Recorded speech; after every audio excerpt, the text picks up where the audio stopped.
Assalamualaikum warahmatullahi wabarakatuh.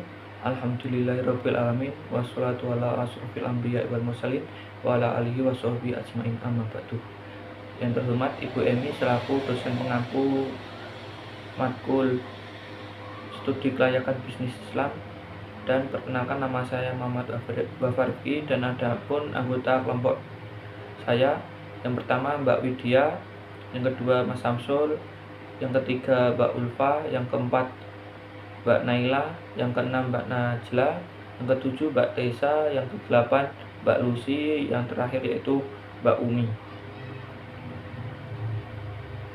Perkenalkan, saya Mufiwidi Astuti. Di sini saya akan menjelaskan slide pertama. Studi kelayakan bisnis adalah penelitian terhadap rencana bisnis yang tidak hanya menganalisis layak atau tidak layak bisnis dibangun, tetapi juga saat dioperasionalkan secara rutin dalam rangka pencapaian keuntungan yang maksimal untuk waktu yang ditentukan. Dari studi kelayakan bisnis Islam ada beberapa aspek-aspek yang harus dipertimbangkan dalam melakukan studi kelayakan bisnis. Di antaranya yaitu aspek keuangan. Aspek keuangan dalam studi kelayakan bisnis mengacu pada evaluasi dan analisis yang dilakukan terhadap aspek moneter dari suatu usaha atau proyek. Beberapa poin yang umumnya dibahas dalam aspek keuangan dari studi kelayakan bisnis meliputi investasi, biaya modal, peramalan, pendapatan, biaya, aliran kas, dan metode penilaian investasi. Dari aspek keuangan tersebut, dapat diberikan penilaian apakah sebuah usaha dapat dinyatakan layak atau tidak untuk dijalankan dengan beberapa alat analisis yang akan dijelaskan oleh pemateri selanjutnya. Terima kasih. Baik, di sini saya akan melanjutkan materi yaitu mengenai investasi. Menambah modal atau yang sering disebut investasi. Investasi didefinisikan sebagai pemilik sumber-sumber jangka panjang yang akan bermanfaat pada beberapa periode akuntansi yang akan datang. Itu menurut Supriyono 1987. Dan menurut Mulyadi 2001 mendefinisikan investasi sebagai pengkaitan sumber-sumber dalam jangka panjang untuk menghasilkan laba di masa yang akan datang. Investasi ini dibagi menjadi 4 golongan. Yang pertama yaitu investasi yang tidak menghasilkan laba atau non-profit investment. Investasi jenis ini timbul karena adanya peraturan pemerintah atau karena syarat-syarat kontrak yang telah disetujui yang mewajibkan perusahaan untuk melaksanakannya tanpa mempertimbangkan laba atau rugi. Yang kedua yaitu investasi yang tidak dapat diukur labanya atau non-measurable profit investment. Investasi ini dimaksudkan untuk menaikkan laba, namun laba yang diharapkan diperoleh perusahaan dengan adanya investasi sulit untuk dihitung secara teliti. Dan yang ketiga yaitu investasi dalam penggantian equipment atau replacement investment. Investasi jenis ini meliputi pengeluaran untuk penggantian mesin dan peralatan yang ada. Informasi penting yang perlu dipertimbangkan dalam keputusan penggantian mesin dan peralatan adalah informasi akuntansi diferensial yang berupa aktiva diferensial dan biaya diferensial. Dan yang terakhir atau yang keempat yaitu investasi dalam perluasan usaha atau expansion investment. Investasi jenis ini merupakan pengeluaran untuk menambah kapasitas produksi atau operasi menjadi lebih besar dari sebelumnya. Sekian penyampaian materi dari saya. Materi selanjutnya akan dilanjutkan oleh Mas Wafa. Baik, di sini saya akan menjelaskan apa itu biaya modal. Menurut Sun Jaja dan Dr. Rangges MSBA dan Berlian, Biaya modal adalah sebagai tingkat pengembalian yang harus dihasilkan oleh perusahaan atas investasi proyek untuk mempertahankan nilai pasar sahamnya. Sedangkan menurut Umar, biaya modal adalah biaya untuk menentukan berapa besar biaya real dari masing-masing sumber dana yang dipakai dalam berinvestasi.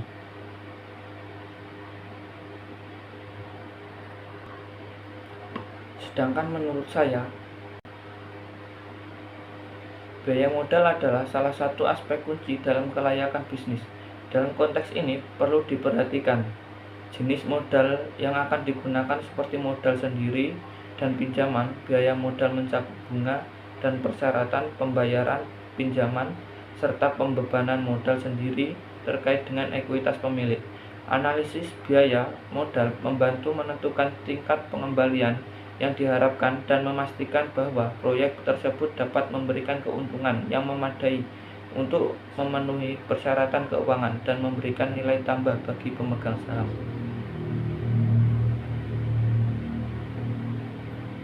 Cukup dari saya. Selanjutnya akan dilanjutkan oleh Mbak Ulfa.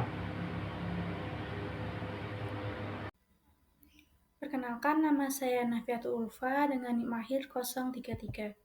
Di sini saya akan menjelaskan mengenai peramalan.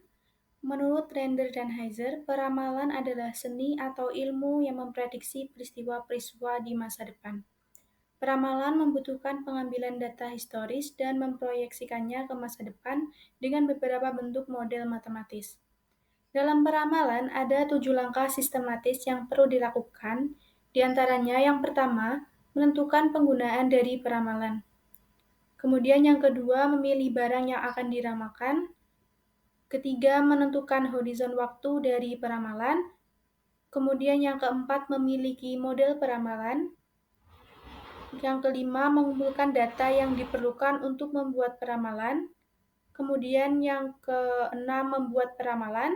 Dan yang terakhir adalah memvalidasi dan mengimplementasikan hasilnya. Kemudian terdapat beberapa metode peramalan yang dapat digunakan. Ada 3 macam. Yang pertama ada pendekatan awam, yang merupakan model peramalan yang paling efektif dalam biaya dan tujuan yang efisien. Metode ini menyediakan poin permulaan di mana merupakan model yang lebih canggih yang kemudian dapat dibandingkan. Kemudian yang kedua ada pergerakan rata-rata. Metode yang menggunakan sejumlah nilai data aktual historis untuk menghasilkan peramalan. Pergerakan rata-rata bermanfaat jika kita dapat mengasumsikannya bahwa permintaan pasar akan tetap kokoh secara wajar selama bertahun-tahun. Kemudian yang ketiga adalah penghalusan eksponensial. Metode peramalan pergerakan rata-rata lainnya yang melibatkan sangat sedikit catatan yang mempertahankan data masa sebelumnya dan mudah untuk digunakan secara wajar. Baik, mungkin itu saja yang dapat saya sampaikan. Akan dilanjutkan materi yang selanjutnya. Terima kasih. Baik, di sini saya akan menjelaskan mengenai aspek keuangan dalam analisis kelayakan bisnis, yaitu pendapatan. Dalam PSAK nomor 23, pendapatan didefinisikan sebagai arus masuk bruto dari manfaat ekonomi yang timbul dari aktivitas normal perusahaan selama satu periode bila arus masuk itu mengakibatkan kenaikan ekuitas yang tidak berasal dari kontribusi penanaman modal. Pendapatan timbul dari transaksi dan kejadian sebagai berikut, yaitu penjualan barang meliputi barang yang memiliki entitas jual atau bisa diperjualbelikan. Yang kedua, penjualan jasa terkait entitas kinerja yang telah disepakati dalam satu periode tertentu. Yang ketiga, penggunaan entitas oleh pihak lain yang dapat menimbulkan bunga yang membebankan kas atas jumlah terutang kepada entitas. Kemudian menimbulkan royalti, yaitu pembebanan atas entitas jangka panjang. Kemudian dividen, yaitu distribusi laba kepada pemilik saham. Perkenalkan, nama saya Najla Aniswah. Di sini saya akan menjelaskan tentang biaya. Biaya didefinisikan sebagai alat tukar pengeluaran atau pengorbanan yang dilakukan untuk menjamin perolehan manfaat. Perilaku biaya adalah istilah umum untuk mendeskripsikan apakah biaya berubah seiring dengan perubahan keluaran. Biaya-biaya bereaksi pada perubahan keluaran dengan berbagai cara. Berikut adalah klasifikasi dari aktivitas yang mempengaruhi keluaran tersebut. Terdapat 3 biaya, yang di sini yang pertama ada biaya tetap. Biaya tetap didefinisikan sebagai biaya yang dalam jumlah keseluruhan tetap atau konstan dalam rentang yang relevan ketika tingkat keluaran aktivitas berubah. Yang kedua ada biaya variabel. Biaya variabel sendiri didefinisikan sebagai biaya yang dalam jumlah keseluruhan bervariasi secara proporsional terhadap perubahan keluaran. Yang terakhir atau yang ketiga ada biaya campuran. Biaya campuran atau biaya semi variabel didefinisikan sebagai biaya yang memiliki komponen biaya tetap dan variabel. Untuk selanjutnya ada aliran kas yang akan disampaikan oleh pemateri selanjutnya. Sekian dari saya, terima kasih. Baik, di sini saya akan melanjutkan materi dari teman-teman sebelumnya dan saya akan menjelaskan materi mengenai aliran kas. Laporan arus kas disusun bertujuan untuk menunjukkan perubahan kas selama periode tertentu serta memberikan alasan mengenai perubahan kas tersebut dengan menunjukkan dari sumber asal kas dan penggunaannya. Penerimaan dan pengeluaran kas ada yang bersifat rutin dan ada juga yang bersifat indental. Sedangkan menurut Umar, aliran kas merupakan aktiva yang paling likuid atau merupakan salah satu unsur modal kerja yang paling tinggi likuiditasnya. Aliran kas dikelompokkan menjadi 3 bagian, yaitu yang pertama ada aliran kas permulaan atau initial cash flow. Aliran kas permulaan yang berhubungan dengan pengeluaran untuk investasinya. Dan yang kedua ada aliran kas operasional atau operational cash flow. Nah, aliran tersebut yaitu aliran yang biasanya mempunyai selisih neto yang positif yang dapat dipakai untuk mencicil pengembalian investasinya. Dan yang terakhir ada aliran kas terminal atau terminal cash flow. Aliran kas dari nilai aktifat tetap yang dianggap sudah tidak mempunyai nilai ekonomis lagi dan pengembalian modal kerja. Mungkin cukup sekian pemaparan materi dari saya.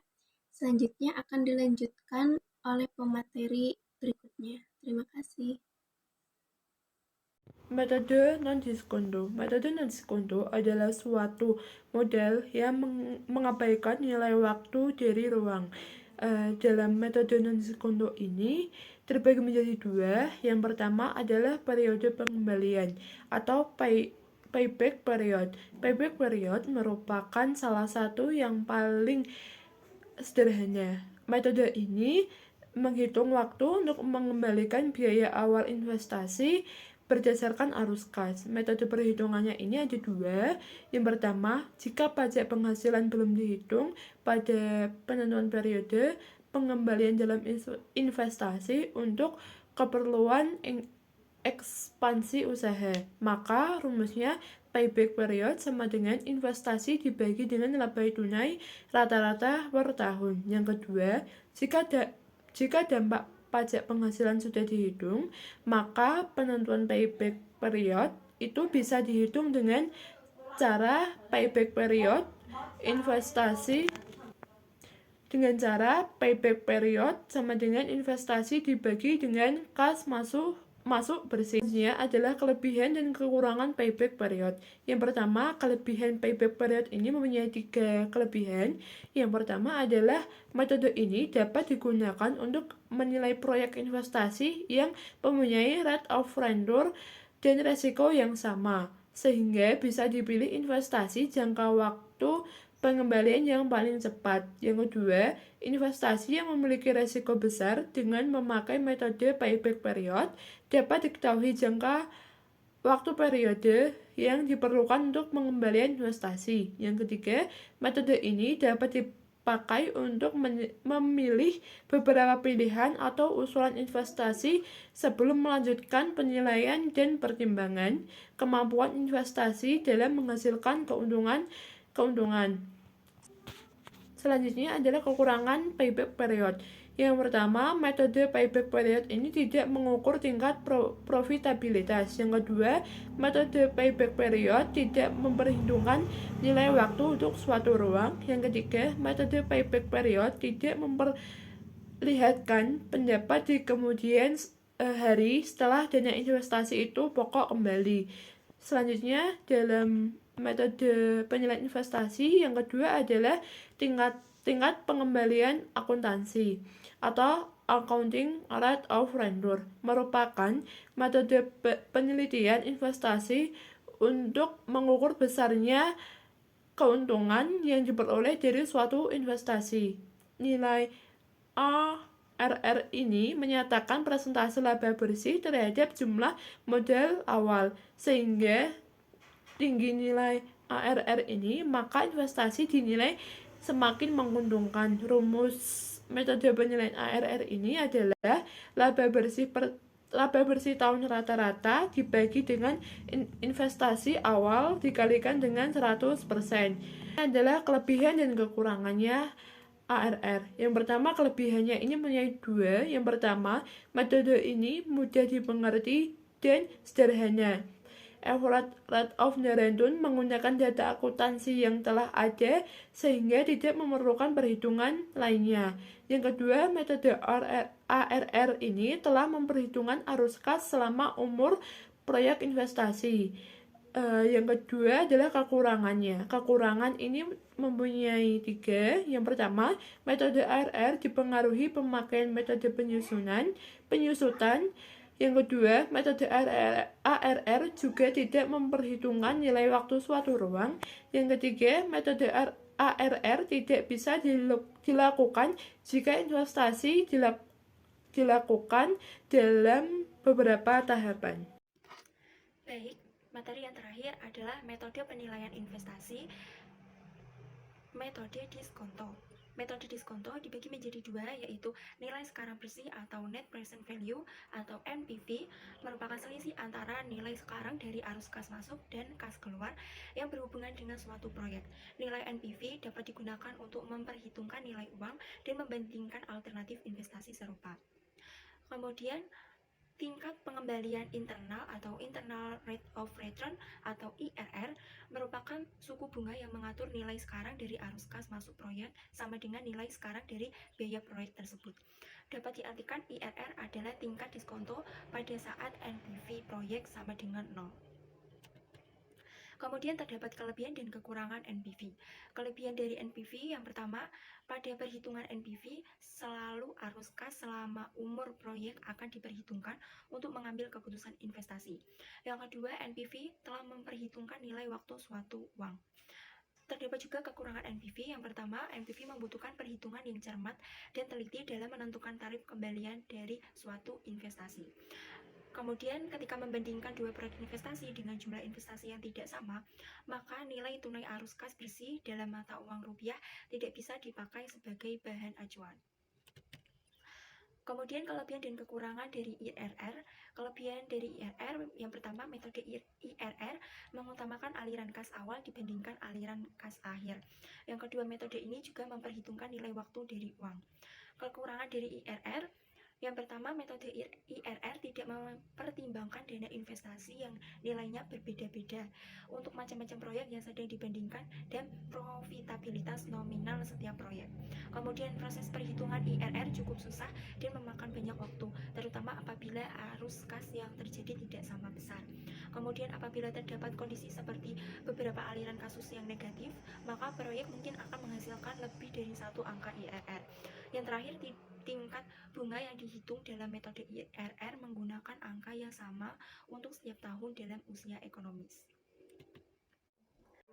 Itu saja yang bisa kami sampaikan. Wabillahi taufiq wal hidayah. Wassalamualaikum warahmatullahi wabarakatuh.